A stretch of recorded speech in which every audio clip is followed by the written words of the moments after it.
لقاء متميز جدا مع مديرة التنظيم، وطبعا انا من قلبي بشكرها على تنظيم المهرجان بجد. اهلا بيك يا منى، عامله ايه؟ الحمد لله. عامله ايه؟ تمام الحمد لله. المهرجان الموسم ده غير اي موسم بجد. هو طبعا كل موسم انتوا معروفين بالتنظيم، بس الموسم ده مختلف. ايه رايك في الاختلاف ده؟ اكيد طبعا، لان احنا دايما مختلفين دايما، ودايما بنحب نعرض اختلافنا دايما في اي مهرجان. طيب الموسم القادم ايه الجديد فيه؟ بس هو احنا بنحب نفاجئكم كل مره، كل حاجه جديده ساعات، واكيد يعني حاجه هتبقى مختلفه عن اي مره اللي فاتت. طيب ثواني وارجع لك تاني ونتعرف بالضيفه التانيه، ومعانا ضيفه هتعرف نفسها. نهى عبد العظيم، خبير التجميل من بورسعيد. ايه رايك في المهرجان يا نهى؟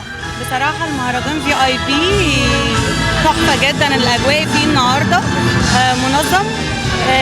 بالتوفيق لمحمد نيجو. ايه طيب تحبي تقولي ايه لمحمد مجدي النهارده؟ اقول له دايما مكسر الدنيا، وحابين نشوفك من نجاح لنجاح، ودايما كده مفاجئنا بكل حاجه حلوه. تكريمك في يوم عظيم زي ده بيعني ليكي ايه؟ بيخلينا في حته تانية. فرحانه جدا بتكريمي النهارده كخبير التجميل. بيدعمنا دايما محمد بالطاقه الانرجي، فده شيء حلو جدا. المهرجان في اسماعيليه ايه رايك فيه؟ اجواءه جميله جدا، اسماعيليه بلدنا الثانيه، واي حد يتمنى ان يجيها، ودايما كده يا رب منورين. بشكرك جدا يا نهى لوجودك معايا النهارده. ليكي شكرا. نرجع لك تاني يا ايمي، لو احنا غيرنا المهرجان في القاهره ايه رايك؟ في اسماعيليه احسن ولا في القاهره؟